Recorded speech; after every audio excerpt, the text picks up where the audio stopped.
Now, we had earlier that the Korban Pesach has to be broiled by fire. If it's broiled or seared as a result of something that absorbed fire, let's say metal or the earthenware, then you're not permitted to eat that Korban Pesach. Okay, it has to be tzli eish. So the Mishnah is nogu becheres shel tanur. Let's say the Korban Pesach touched the cheres, the charso, the earthenware of the oven. Yiklofes makomo.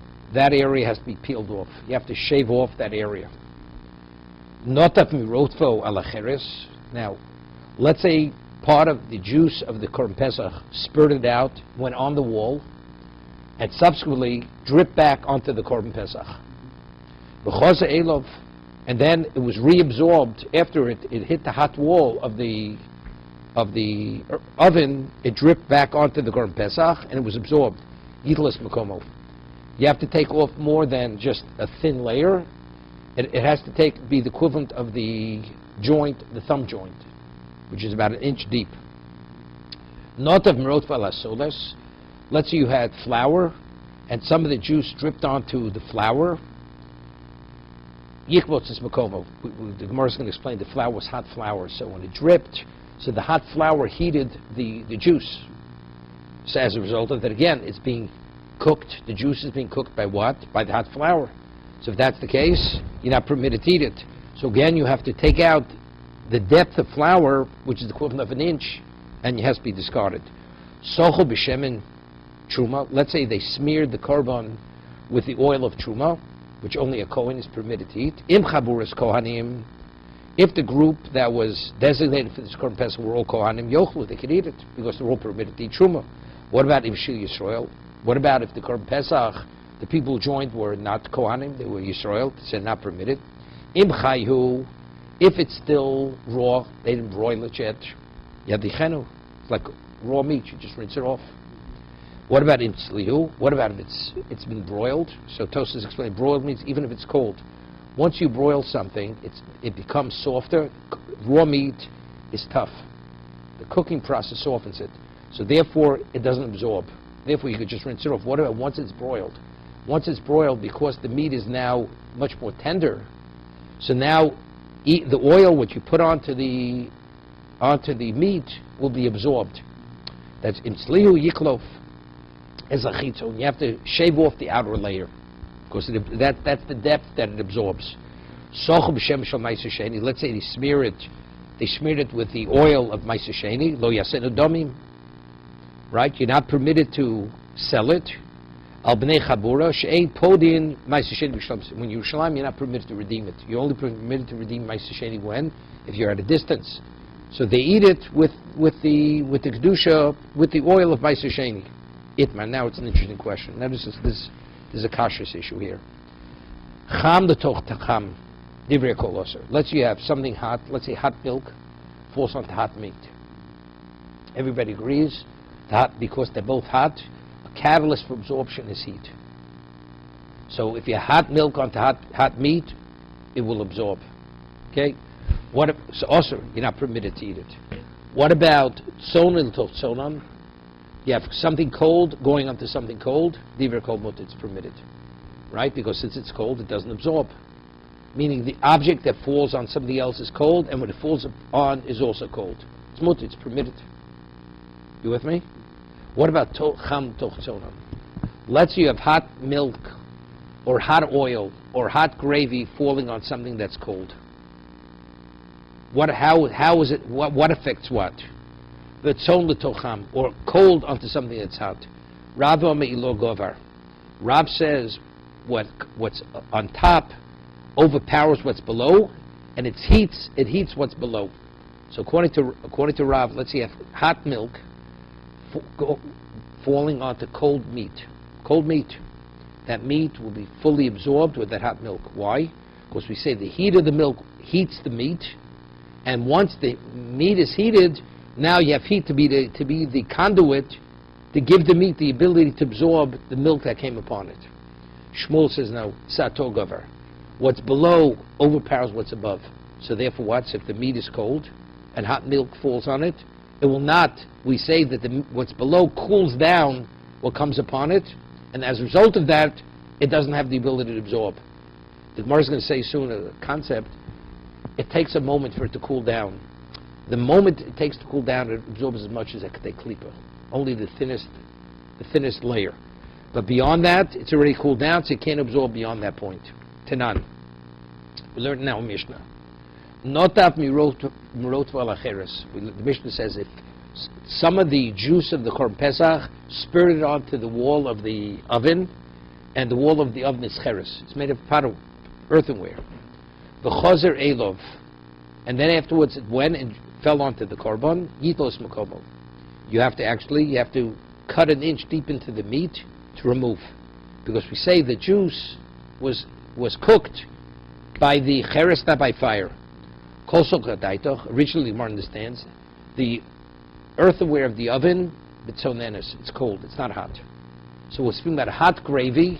Hot juice spurts onto the cold wall of the oven, and that subsequently goes off the wall of the oven back onto the Korban Pesach. So, Bishlomo the Rav Dioma Ilo Gavar. If we say according to Rav that what's above overpowers what's below, Shemochi Yidol Smakobo, that's exactly what. Why? The Ozer Rotav, the juice spurts out, Mirsachle Lecheres, it falls onto the wall of the oven, and therefore it heats the wall of the oven. V'hoda Cheres Mirsachle, the wall goes and heats the juice. The Rotav, V'chihoda Rotav, and now the Rotav, the juice, falls a Pesach. Komatvi Pesach. So why is the juice of the Korban Pesach, why was it heated? It's not because of the fire, because it's because of the what? The heat that was absorbed into the cheres. Rachman Omer, and Torah says, Sliesh, that the Korban Pesach all has to be broiled by fire. If it's broiled or heated by any other source other than fire, v'lo machmas davar acher. El Shmuel, but according to Shmuel, Domasat Togavar, what's below heats what comes from above, that overpowers what's above. Cave the tzoninu, if the wall of the oven is cold, akuri mekale l'rot, it cools it down. Amayitel esmakomo, so why when it falls on it, what do you have to remove it?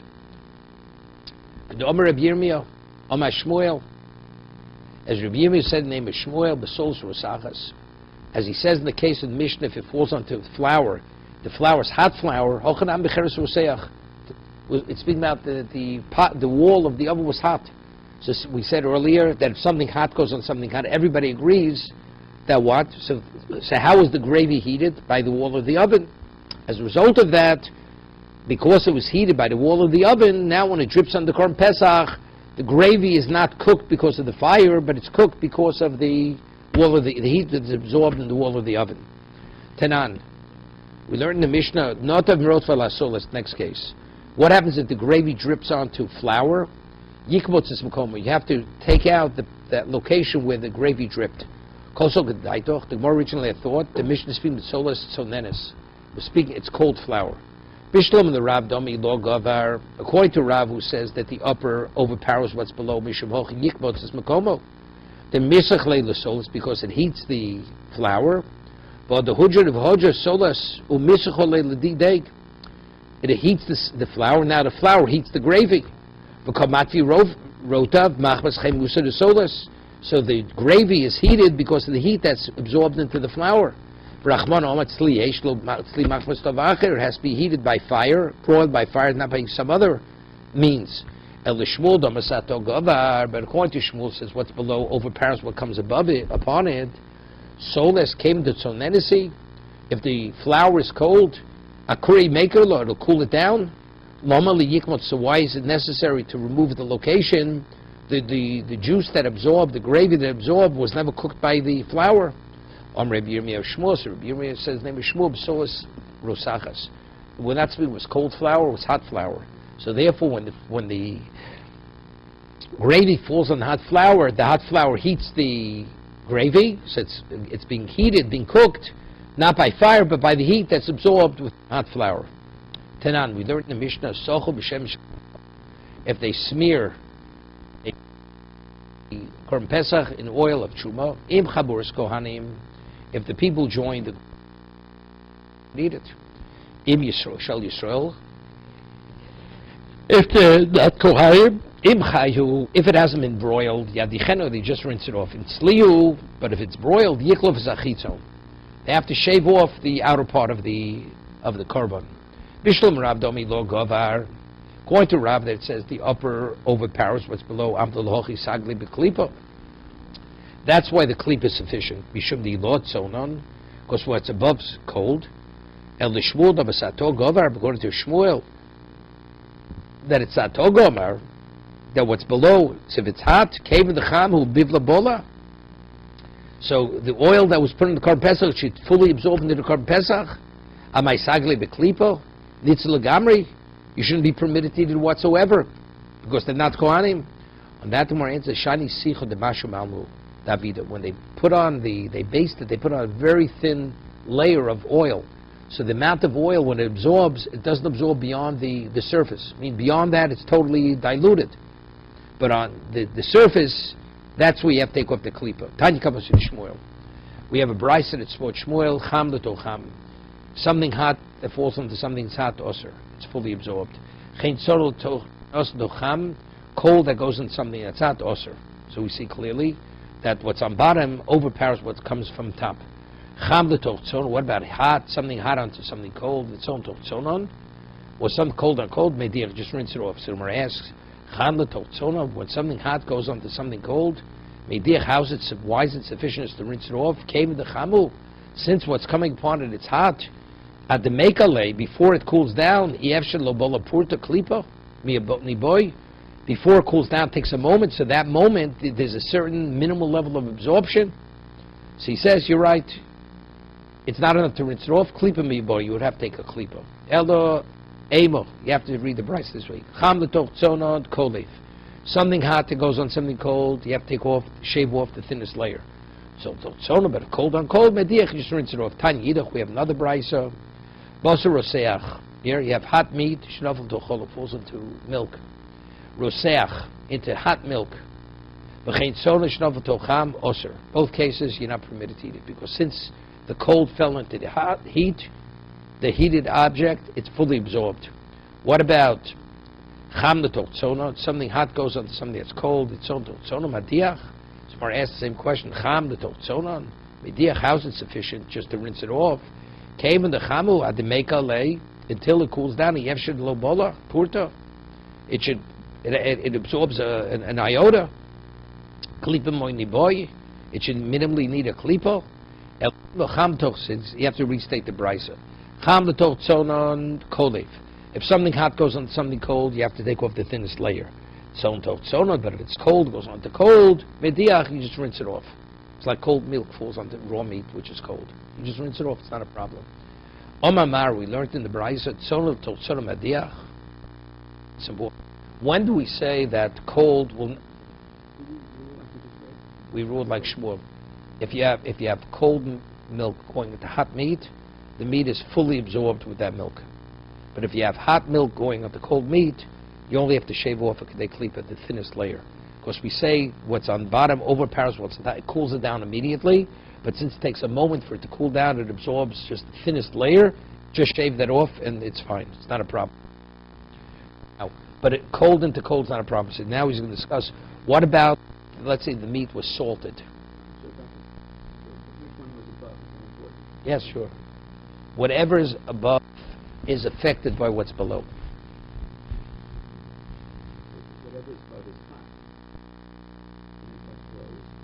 Will affect it, will cool it down. Will cool it down. But how much will it absorb into what's below? Just the kedei klipa. Because heat is a catalyst. You need that to move what's absorbed. But if it cools it down, so it doesn't go beyond the surface, the smallest amount. When it says if cold goes on to cold, that's only if it hasn't been salted. But let's say it's really very salty. Because chemically speaking, salt is the equivalent, it creates a certain chemical movement, and it makes it that it has the capacity to absorb. Avul molcho osur. Shmuel says maliach hareik uroseach. When you salt something, we'll see, it's so salted you can't eat it, like preserving. And that's equivalent of broiling something. The chemical activity which publishes you marinate something in vinegar. Let's say you have vinegar. Let's say you take a piece of meat and you marinate it in vinegar, and milk falls into it's cold. That milk will absorb into the meat. Why? Because since the vinegar is so acrid, it creates a certain environment that it gives the meat, the solution will penetrate that meat because of the acridness of the vinegar.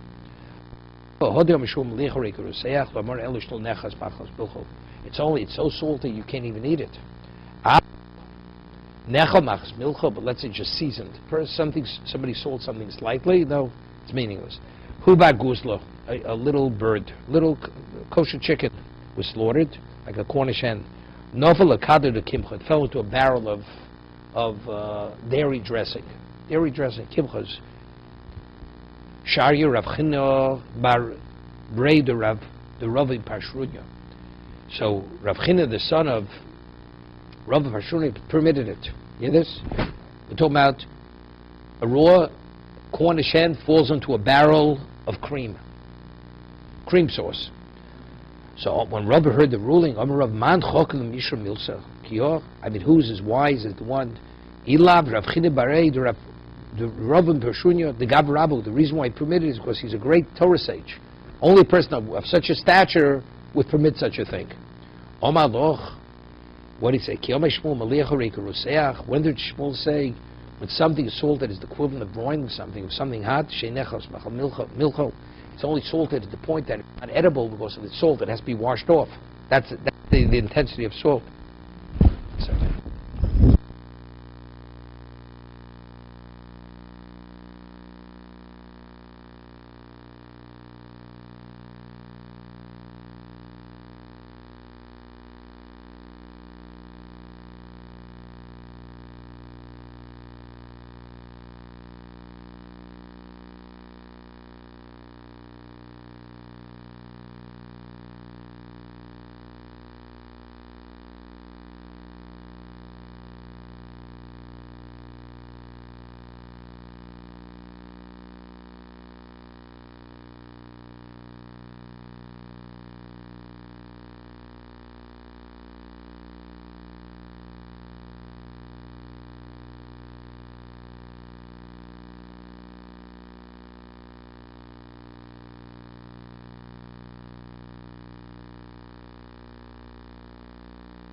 Point where it's inedible because it has to be, it's like salted for preserving.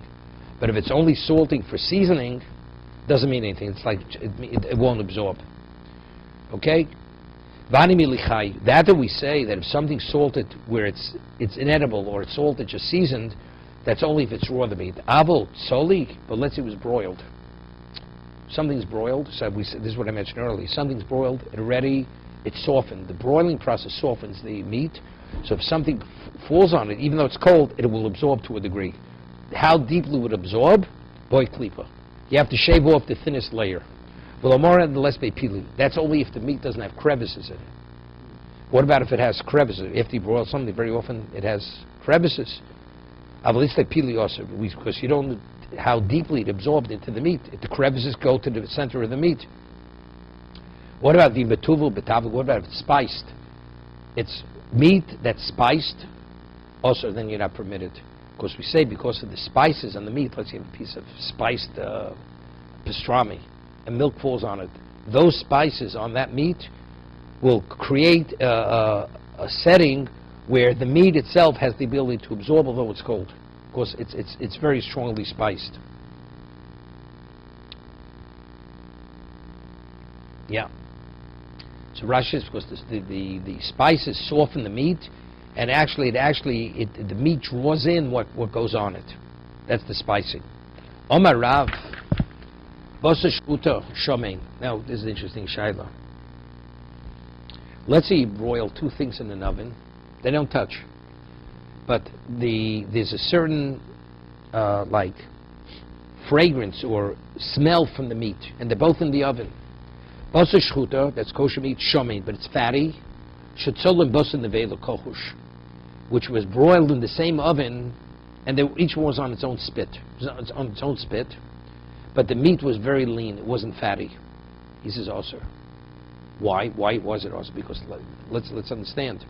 If something's fatty, it gives off a very strong fragrance, smell.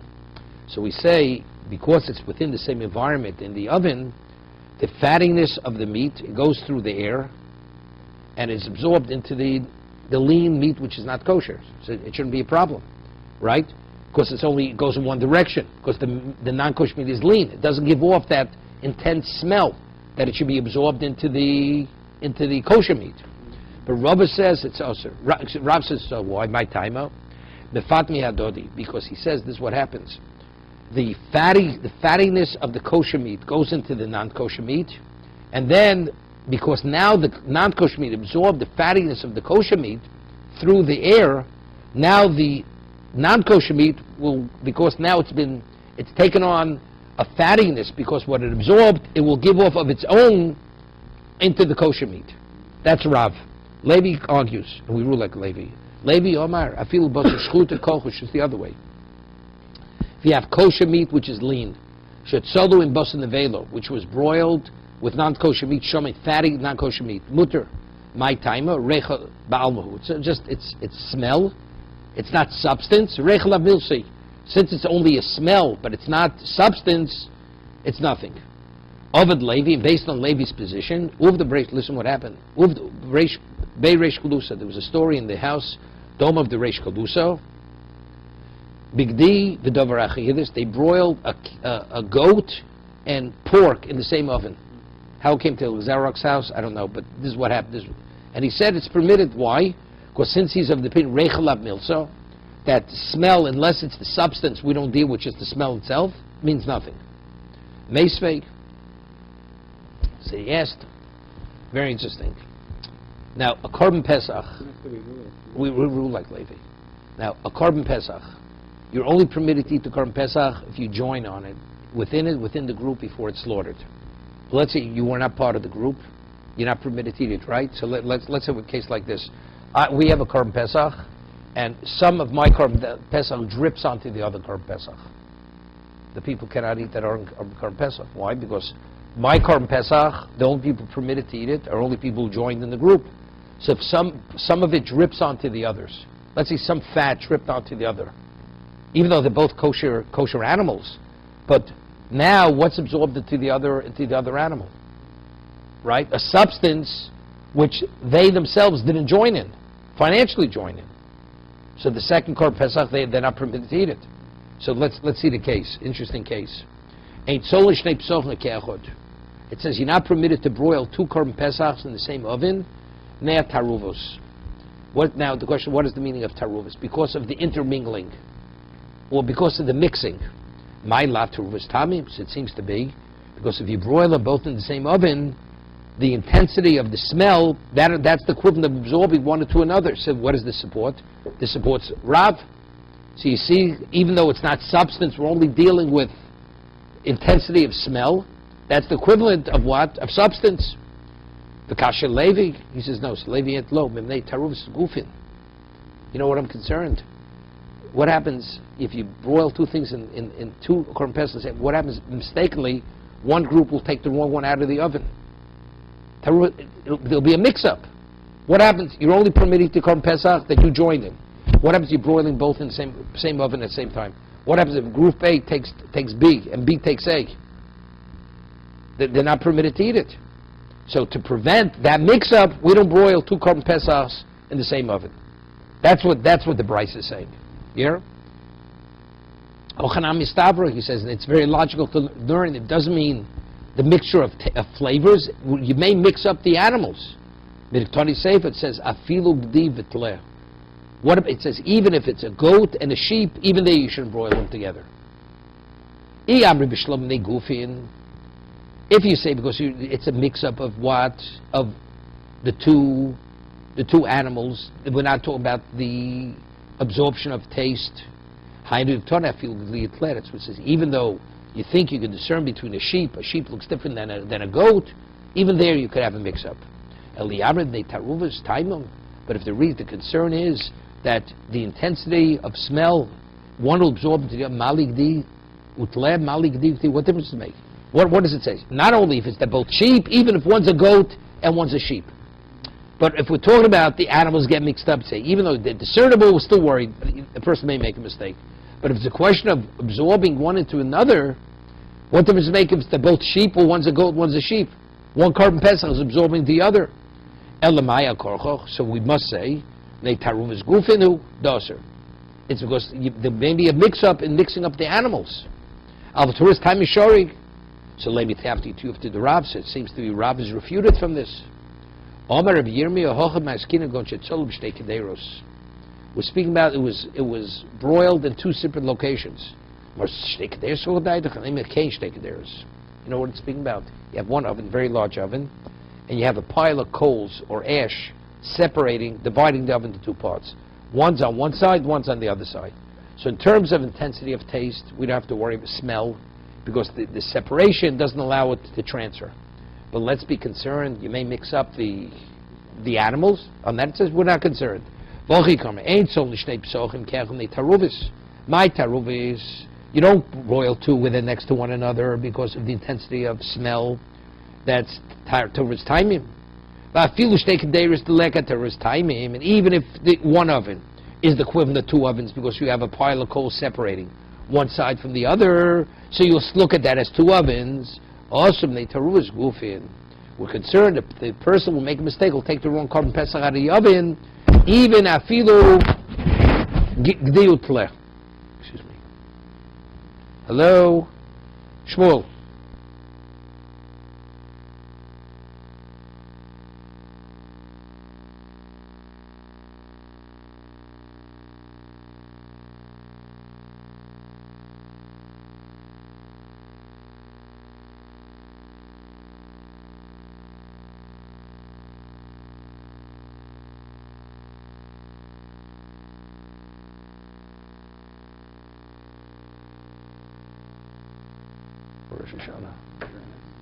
Okay. Omer Rav Mori, Sir Rav Mori says, it seems to be this argument between Levi and Shmuel is a machlokes tanoim. They're Amoraim, right? They're interpreters. He says it seems to be it's an argument among tanoim. What is it? Harode paschamo. A person, in the old days, how did they bake bread? They would paste the dough to the walls of the oven, and then they would take a spatula and they would peel it off. A person removes hot bread from the oven, and he puts the hot bread on top of a barrel that has truma wine in it. So the bread is not truma bread, regular bread. So the question now is, does the bread absorb the flavor of the wine? Does the flavor of the wine go into the bread? Ribeiro says if you put that bread on top of that barrel, that bread absorbs the flavor of that wine. No, we're talking about there's no, you just put it on top. No, it's not closed. If it has a lid, it's nothing to talk about. No, it's open barrel. You suspended it over the barrel. So Rabbi says you're not permitted to what? Eat the bread, unless you're a Kohen.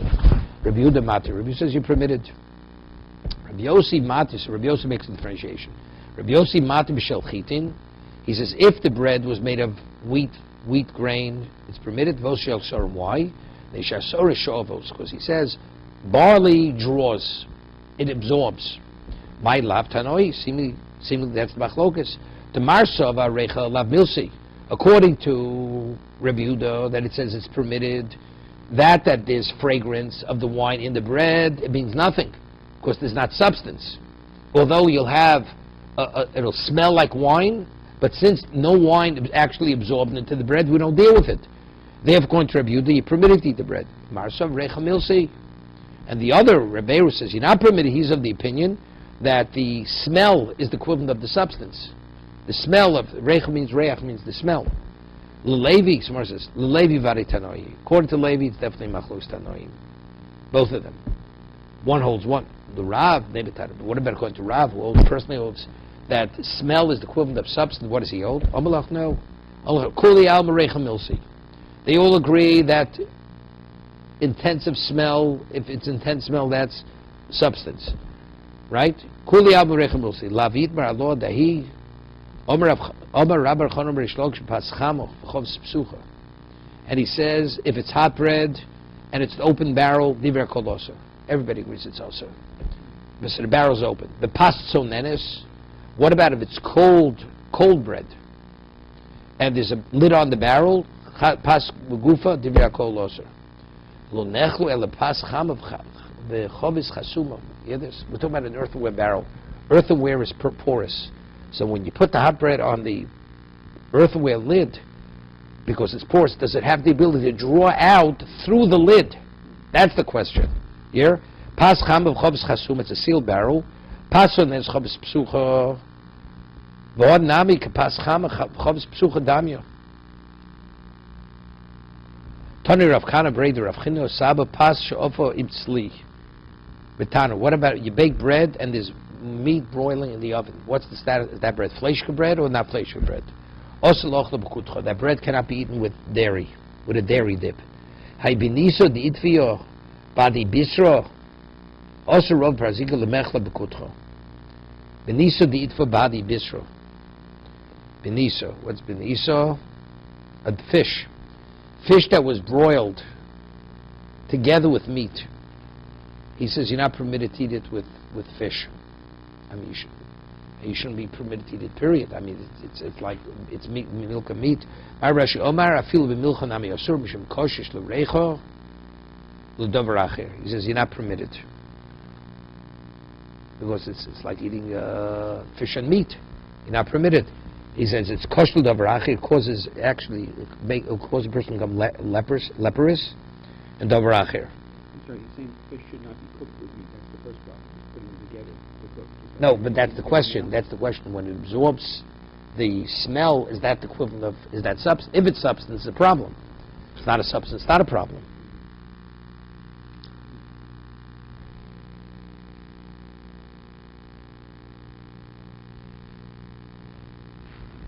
Okay, we'll stop here. Okay, we're almost finished the blot.